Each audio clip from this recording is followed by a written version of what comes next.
नमस्कार साथियों, BDR learning channel में पुनः आपका बहुत बहुत स्वागत है। ब्रिज कोर्स सत्र 2025-26 कक्षा 9वीं की इंग्लिश वर्कबुक के चैप्टर 6 यूनिटी इन डाइवर्सिटी इस पार्ट के सॉल्यूशन हम इस वीडियो में देखने वाले हैं। यदि आप पिछले पाठों के सॉल्यूशन वीडियोस देखना चाहते हैं या आप हिंदी एवं गणित विषय के पाठों के समाधान देखना चाहते हैं तो आप हमारे चैनल की प्लेलिस्ट में जाकर देख सकते हैं। शुरू करते हैं। यूनिट 6 यूनिटी इन डाइवर्सिटीज, जिसका अर्थ होता है विविधता में एकता। डाइवर्सिटी का अर्थ होता है विविधता और यूनिटा का अर्थ होता है एकता। तो इस पाठ का नाम हुआ विविधता में एकता या अनेकता में एकता। चैप्टर की फर्स्ट एक्टिविटी है look at the map and answer the questions. आपको मैप दिखाई दे रहा है, ये हमारे इंडिया का मैप है जिसमें कुछ भाषाएं लिखी हुई है जैसे कश्मीरी, पंजाबी, हिंदी, नेपाली, बंगाली, गुजराती, भीली, मराठी, तेलुगु, कोंकणी, कन्नड़, मलयालम, तमिल, मणिपुरी, नागा। इस प्रकार से बहुत सारी भाषाएं इस मैप में दी हुई है और इस मैप को देखकर आपको नीचे कुछ प्रश्न दिए हुए हैं, उनके उत्तर आपको मौखिक रूप से देना है। फर्स्ट क्वेश्चन है आंसर द क्वेश्चन ओरली, यानी कि आपको मौखिक रूप से इनके उत्तर देना है। क्वेश्चन फर्स्ट है what does this map show. ये मैप क्या प्रदर्शित कर रहा है? तो ये मैप प्रदर्शित कर रहा है भारत में बोली जाने वाली विभिन्न भाषाएं। तो हम इसका आंसर लिखेंगे variety of Indian languages. Second question है name some language spoken in India with the help of the map. Bharat में बोले जाने वाली कुछ भाषाओं के नाम आपको लिखना है, वो भी नक्शे की सहायता से। तो यहाँ पर जितनी भी भाषाएं लिखी हुई है, आपकी जो भी फेवरेट हो या फिर आपको जो भी अच्छी लगे उन भाषाओं के नाम आप लिख सकते हैं। यहाँ पर हमने गुजराती, मराठी और तमिल लिखा है। थर्ड क्वेश्चन है according to the map which language is spoken in the largest area. इसमें नक्शे के आधार पर भारत में सबसे ज़्यादा भाषा कौन सी बोली जाती है। जब हम नक्शे में देखते हैं तो हमें पता चलता है कि भारत में सबसे ज़्यादा भाषा हिंदी बोली जाती है। हिंदी भारत की राजभाषा भी है। तो यहाँ पर हम उत्तर में लिखेंगे Hindi. What language do you speak at home. आप घर पर कौन सी भाषा बोलते हैं? तो हम हिंदी भाषा बोलते हैं। यदि आप अन्य भाषा बोलते हैं तो आप उसका भी उल्लेख यहाँ पर कर सकते हैं। Activity 2 read the following passage. आपको एक पैसेज दिया गया है जिसको आपको ध्यानपूर्वक पढ़ना है। उसी से संबंधित क्वेश्चंस आपको 2 से 3 सेंटेंस में आपको नीचे लिखना है। यहाँ पर ये दिया हुआ है। फर्स्ट क्वेश्चन है what is the popular saying about languages in India. What does it means. Bharat में भाषाओं के बारे में क्या कहा गया है, क्या चीज़ें प्रसिद्ध हैं और इसका क्या अर्थ है। तो हम इसका आंसर ढूंढते हैं जब पैसेज में, तो हमें मिलता है पॉपुलर सेइंग इन इंडिया कोस कोस पर बदले पानी, 4 कोस पर वाणी, this shows the variety of languages. यानी कि भारत में भाषाओं के बारे में कहा गया है कि यहाँ पर कोस कोस पर पानी बदल जाता है और हर 4 कोस पर यहाँ पर वाणी बदल जाती है। यानी कि थोड़ी ही दूर जाने पर हमारे देश में ये विशेषता है कि यहाँ पर भाषा बोली बदल जाती है और यह हमारे देश में भाषाओं की जो विविधता है उसको प्रदर्शित करता है। तो यहाँ पर हमने आंसर लिख दिया the popular saying about languages in India कोस कोस पर बदले पानी, 4 कोस पर वाणी, this shows the variety of languages in India. Second question है how many languages are in the India according to people's linguistic survey of India. Bharat में जो भाषाई सर्वे किया गया है उसके आधार पर कितनी भाषाएं बोली जाती हैं। इसका आंसर हम पैसेज में जब देखेंगे तो हमें पता चलेगा there are over 780 languages.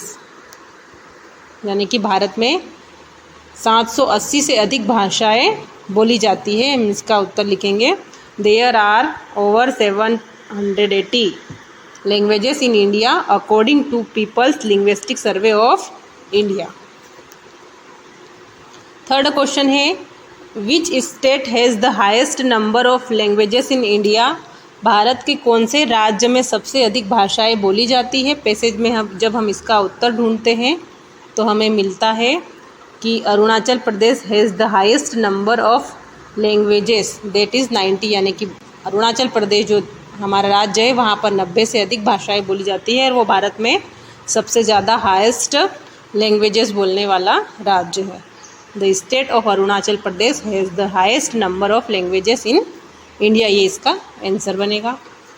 Fourth है how many scheduled languages are in India. Scheduled होता है अनुसूचित, यानी कि हमारे जो संविधान है वहाँ पर जो अनुसूचित सूची है भाषाओं की, उसमें कितनी भाषाओं को सम्मिलित किया गया है, बहुत ही महत्वपूर्ण प्रश्न है। तो there are 22 scheduled languages in India. Bharat में 22 भाषाओं को अनुसूचित किया गया है।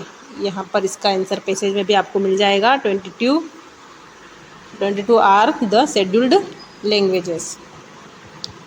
फिफ्थ क्वेश्चन है what are the official language of union government. केंद्रीय सरकार की आधिकारिक भाषा कौन सी है, यानी कि पत्राचार में किस भाषा का प्रयोग करती है सरकार। तो पैसेज में इसका उत्तर देखते हैं। इसका उत्तर आपको मिलेगा English and Hindi are the official languages of union government, यानी कि केंद्र सरकार हिंदी और अंग्रेजी को ऑफिशियल लैंग्वेज माना गया है हमारे केंद्र सरकार में। राज्य सरकारों की अलग भाषाएं हो सकती है, परंतु केंद्र में हिंदी और अंग्रेजी को ही ऑफिशियल भाषा माना गया है।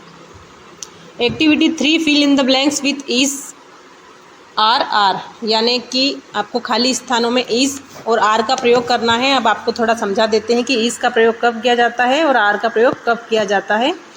ये दोनों हेल्पिंग वर्ब है। इज का प्रयोग हमेशा सिंगुलर कर्ता, सिंगुलर सब्जेक्ट, यानी कि एक वचन कर्ता के साथ किया जाता है, और आर का प्रयोग प्लूरल सब्जेक्ट, यानी कि बहुवचन कर्ता के आधार पर किया जाता है। एक वचन जहाँ पर एक व्यक्ति के होने का या एक चीज़ के होने का भाव हो, और बहुवचन जहाँ पर बहुत सारी या एक से अधिक वस्तुओं, चीज़ों या व्यक्तियों का होने का भाव हो।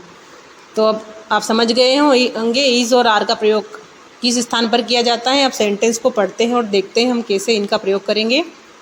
फर्स्ट सेंटेंस है English and Hindi. English and Hindi यानी कि एक से अधिक भाषाओं का प्रयोग किया गया है। प्लूरल हो जाएगा तो प्लूरल के साथ हम यूज़ करते हैं आर का। तो सेंटेंस बनेगा English and Hindi are the official language of the union government. Second है इंग्लिश, सिंगुलर सब्जेक्ट है तो इसके साथ प्रयोग होगा इज का। English is a link language in India. Third है हिंदी, यहाँ पर भी सिंगुलर सब्जेक्ट है तो सिंगुलर सब्जेक्ट के साथ इज का प्रयोग होगा। Hindi is the official language of Madhya Pradesh. Fourth है 66 डिफरेंट स्क्रिप्ट्स। देखिए प्लूरल सब्जेक्ट है क्योंकि सब्जेक्ट में एस या ई एस जुड़ा है, और 66 यानी कि 66 डिफरेंट स्क्रिप्ट की बात हो रही है, यहाँ पर लिपियों की बात हो रही है। आर यूज तो यहाँ पर प्लूरल सब्जेक्ट हो गया, और प्लूरल सब्जेक्ट के साथ हम प्रयोग करते हैं आर का। तो 66 different scripts are used in India. Sentence इस प्रकार बनेगा। एक्टिविटी 4 में भी आपको एक स्टोरी दी गई है जिसको आपको अच्छे से रीड करना है, और उसी से रिलेटेड जो क्वेश्चंस है उनके आंसर आपको नीचे लिखना है। यहाँ पर ध्यान रखिए योग्य बात यह है कि सारे जो क्वेश्चन है उनके आंसर आपको 1 वर्ड में देना है, एक शब्द में इनके उत्तर देना है। तो आप जब कहानी को अच्छे से पढ़ेंगे तो आप उनके उत्तर दे पाएंगे। फर्स्ट क्वेश्चन है where did the lion go to drink water. जो शेर था वो पानी पीने कहाँ गया। तो यहाँ पर हम देखेंगे फर्स्ट लाइन में ही हमें इसका आंसर हो जाएगा lion went to a river, यानी कि नदी पर गया, तो हम यहाँ पर लिखेंगे रिवर। सेकंड है who else was there to drink water. वहाँ पर और कौन पानी पीने आया। At the same time a big elephant, यानी कि एक बड़ा सा हाथी भी वहाँ पर उसी समय पानी पीने आया। हु हैड शार्प टीथ, किसके नुकीले दांत होते हैं। तो यहाँ पर हम ढूंढेंगे the lion shouted I have sharp teeth, यानी कि शेर ने कहा कि उसके पास नुकीले दांत है, तो उत्तर आ जाएगा lion. Who was stronger, the elephant also shouted I am stronger. हाथी ने कहा कि वो शेर से अधिक स्ट्रोंगर है, तो यहाँ पर एलिफेंट उत्तर आ जाएगा। What scared both the lion and the elephants. दोनों क्यों डर गए, शेर और हाथी दोनों क्यों डर गए? दोनों हाइनास से डर गए, उनके झुंड से वो डर गए। आंसर हम लिख देंगे hyenas. What made the lion and the elephant decide not to fight with each other. ऐसा क्या हुआ कि शेर और हाथी दोनों ने सोचा कि वो अब आपस में नहीं लड़ेंगे, एक दूसरे से वो लड़ाई नहीं करेंगे? तो बिकॉज इट देट फाइट, यदि वो लड़ते हैं, and kill each other the hyenas will be happy. यदि वो लड़ेंगे और मर जाएंगे तो जो हाइनास है वो खुश हो जाएंगे, इसलिए उन्होंने डिसाइड किया कि वो आपस में नहीं लड़ेंगे। एक्टिविटी 5 में दिया गया है read the following pairs of sentence and notice the difference. आपको सेंटेंस की जोड़ी दी गई है और उन दोनों में कुछ अंतर है, आपको बताना है कि क्या अंतर है। अभी देखते हैं इसमें क्या अंतर है।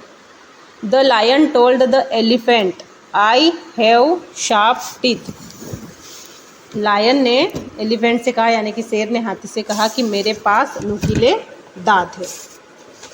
The lion told the elephant that it had sharp teeth.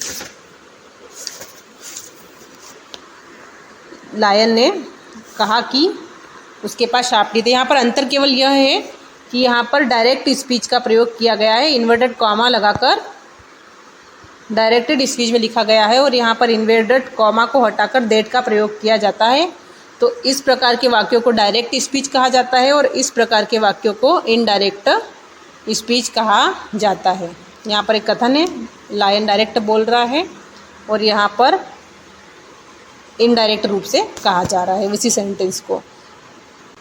इसी प्रकार सारे सेंटेंस को आप पढ़ेंगे तो आप देखेंगे कि फर्स्ट वाले सेंटेंस में, यानी कि ए वाले सेंटेंस में डायरेक्ट स्पीच है और बी वाले सेंटेंस में इनडायरेक्ट है। थर्ड में भी फर्स्ट वाला सेंटेंस डायरेक्ट स्पीच है और बी वाला सेंटेंस इनडायरेक्ट स्पीच है। फोर्थ वाले में भी जो ए वाला सेंटेंस है वो डायरेक्ट स्पीच में कहा गया है और बी वाला सेंटेंस इनडायरेक्ट स्पीच में कहा गया है। एक्टिविटी 6 है make comparative forms by adding more। an example has been done for you। एक आपको एग्जाम्पल दिया गया है, उसी के अनुरूप आपको more का प्रयोग करके जो वर्ड है उनको कंप्लीट करना है। जैसे कि इम्पोर्टेंट, इम्पोर्टेंट का अर्थ होता है आवश्यक, और मोर इम्पोर्टेंट का अर्थ होता है ज़्यादा आवश्यक या अधिक आवश्यक। तो यहाँ पर यूज़फुल का हो जाएगा मोर यूज़फुल, फेमस का हो जाएगा मोर फेमस, इंटेलिजेंट का हो जाएगा मोर इंटेलिजेंट। ये कंपैरेटिव फॉर्म्स हैं, यानी कि किसी की तुलना की जाती है कि Radha is more intelligent than Vikas. इस प्रकार जब हम राधा और विकास की तुलना करते हैं, हम देखते हैं कि राधा विकास से अधिक इंटेलिजेंट है या समझदार होशियार है। अब जो आपने कॉम्परेटिव फॉर्म्स देखे हैं उसी को आपको फिल इन द ब्लैंक्स यानी रिक्त स्थानों में आपको भरना है। आपको पहले सेंटेंस को पढ़ना है और फिर देखना है कि कहाँ पर कौन से फॉर्म का यूज़ हम करेंगे। तो फर्स्ट वाला है health. Health is more important the wealth. यहाँ पर हेल्थ और वेल्थ का कंपैरिजन किया गया है, जिसमें से हेल्थ वेल्थ से मोर इम्पोर्टेंट है। William Shakespeare more famous than John Milton. William Shakespeare को जॉन मिल्टन से अधिक फेमस या अधिक प्रसिद्ध माना गया है। A chimpanzee is more intelligent than a 2 year old child. 2 साल के बच्चे से अधिक इंटेलिजेंट होता है एक chimpanzee. A map is more useful than a dictionary while trekking. जब हम ट्रैकिंग करते हैं तो जो नक्शा होता है वो डिक्शनरी से अधिक उपयोगी होता है, मोर यूजफुल होता है। एक्टिविटी 7 में आपको एक स्टोरी दी गई है जिसको आपको पढ़ना है और write a sentence each under the pictures and then retell the story. आपको फिर चित्र दिए गए हैं और चित्र को देखकर आपको स्टोरी में से कुछ पॉइंट निकालने हैं और यहाँ पर लिखने हैं, या फिर एक नई स्टोरी ही आपको लिखना है। इसी स्टोरी से संबंधित कुछ सेंटेंस आपको इसमें लिखना है। जैसे यहाँ पर एक चित्र दिखाई दे रहा है जिसमें एक पिता अपने बेटे को कुछ लकड़ियाँ दे रहा है और उनको तोड़ने का बोल रहा है। तो हम लिखेंगे द फार्मर, ये किसान है, अपने बेटे को the farmer gave one stick to each of his son, उसने सभी पुत्रों को बारी बारी से एक एक लकड़ी दी और तोड़ने को कहा। फिर सेकंड वाले पिक्चर में हम लिखेंगे such of the son was able to break the stick, सारे जो पुत्र थे उसके, उन्होंने आसानी से उस लकड़ी को तोड़ दिया। Then he asked them to break the bundle of stick, उसके बाद उस किसान ने अपने बेटे को बारी बारी से इस बंडल को तोड़ने को कहा, जो जिसमें लकड़ियाँ का गट्ठर बना हुआ था, लकड़ियाँ इकट्ठी करके उनको गांठ बांध के गट्ठर बनाया हुआ था। Each of the son tried to break the bundle but they failed, सभी बच्चों ने प्रयास किया उस बंडल को तोड़ने का, पर कोई भी उसमें सफल नहीं हो पाया। ये चित्र को देखकर हमने कहानी को नए सिरे से लिख दिया है। एक्टिविटी 8 है write the name of different food items which are famous in our country, हमारे देश में प्रसिद्ध कुछ भोज्य आइटमों के नाम आप लिखिए, पकवानों के नाम आपको लिखने के लिए कहा गया है। तो हम लिख सकते हैं, आप आपके अनुसार भी इसमें फेरबदल कर सकते हैं। आपको जो भी पकवान अच्छे लगते हैं हमारे देश के वो आप लिख सकते हैं। जैसे दाल बाटी जो राजस्थान का प्रसिद्ध फूड है, इडली साउथ इंडिया का प्रसिद्ध फूड आइटम है, ढोकला गुजरात में फेमस है, पोहा इंदौर में फेमस है यानी एमपी में, वड़ा पाव महाराष्ट्र में फेमस है, समोसा लगभग पूरे देश में ही खाया जाता है, रसगुल्ला पश्चिम बंगाल की स्वीट डिश है, जलेबी भी हमारे देश में खाई जाती है प्रसिद्ध फेमस रूप से सभी राज्यों में, लिट्टी चोखा बिहार में खाया जाता है, फिश करी ये भी हमारे साउथ इंडिया के देशों में और ईस्ट के देशों में खाए जाते हैं। इसके अलावा भी आप कुछ जो डिफरेंट फूड आइटम्स हैं उनके नाम यदि आपको याद हो तो आप इसमें ऐड कर सकते हैं, लिख सकते हैं। और यदि आपको ये वीडियो अच्छा लगा हो तो आप वीडियो को लाइक करें, अपने दोस्तों तक वीडियो को शेयर करें, चैनल पर नए हैं तो आप चैनल को सब्सक्राइब कर लें और बेल आइकन को प्रेस कर लें ताकि आने वाले वीडियोस की जानकारी समय तक आपके पास पहुंच सके। मिलते हैं नेक्स्ट वीडियो में। Thank you.